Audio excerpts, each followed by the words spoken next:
Assalamualaikum warahmatullahi wabarakatuh.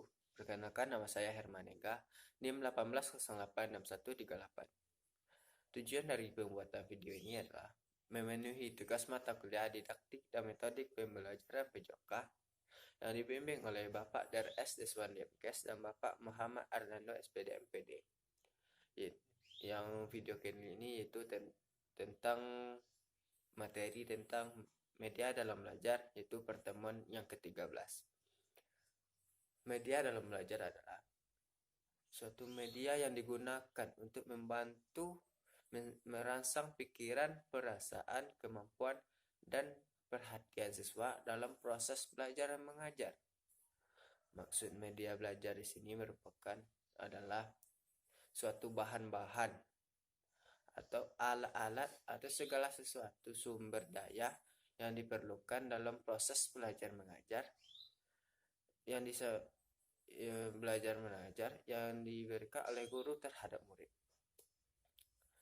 Yang di sini adalah beberapa jenis media belajar. Yang pertama itu media cetak. Media cetak merupakan atau contohnya itu buku, silabus, LKS dan sebagainya. Dan yang kedua itu media audio. Audio merupakan segala bunyi-bunyian, merupakan lagu, MP3 atau lain-lainnya untuk membantu proses pembelajaran. Yang ketiga itu media audio visual, merupakan gambar dan suara secara bersamaan yang contohnya itu video ataupun pemutaran film. Yang ketiga itu multi interaktif. Multi interaktif merupakan suatu program-program yang dibuat untuk proses belajar, contohnya ruang guru dan sebagainya. Yang kelima itu e-learning, dan yang keenam itu media relasi, merupakan adalah benda-benda yang berada di sekitar yang dimanfaatkan untuk belajar, contohnya bebatuan, gunung, kendaraan, dan sebagainya. Dan di sini ada fungsi dari media belajar. Yang pertama itu menarik perhatian siswa. Maksudnya ada menarik perhatian siswa di sini adalah media belajar itu dicari yang paling menarik siswa itu untuk merangsang siswa itu untuk belajar, yang mana siswa itu tidak bosan saat pelaksanaan pembelajaran. Dan yang kedua tuh memperjelas penyampaian pesan.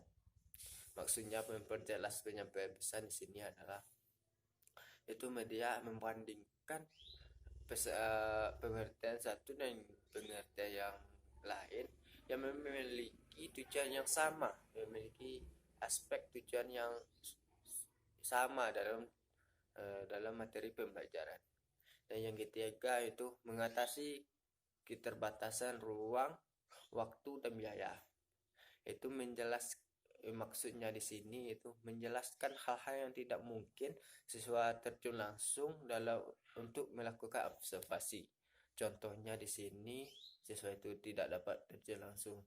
Yang pertama itu dalam dunia flora dan fauna. Tidak mungkin siswa itu turun langsung ke hutan untuk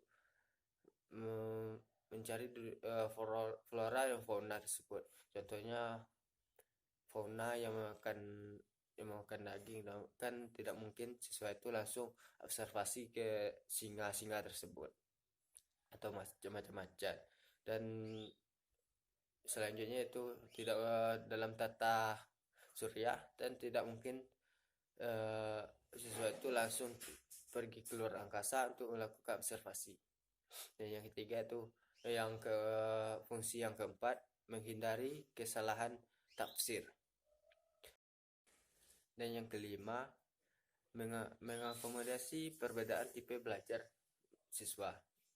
Di sini adalah membedakan tipe-tipe belajar dari siswa antara siswa A, B, dan C, yaitu tipe belajar mana yang dapat secara mudah oleh siswa itu memahami dari materi tersebut. Contoh siswa A melalui media cetak, B melalui media audiovisual, dan C melalui media audio. Dan di sini untuk mencapai tujuan pembelajaran. Dan yang keenam itu untuk mencapai tujuan pembelajaran secara efektif. Maksudnya di sini adalah dengan media belajar dibantu oleh media belajar, diharapkan proses belajar mengajar menjadi lancar, dan proses belajar mengajar itu tujuan pembelajaran itu tercapai dengan maksimal. Mungkin hanya itu dari penyampaian materi dari saya sudahi dengan wabillahi taufik wal hidayah. Assalamualaikum warahmatullahi wabarakatuh.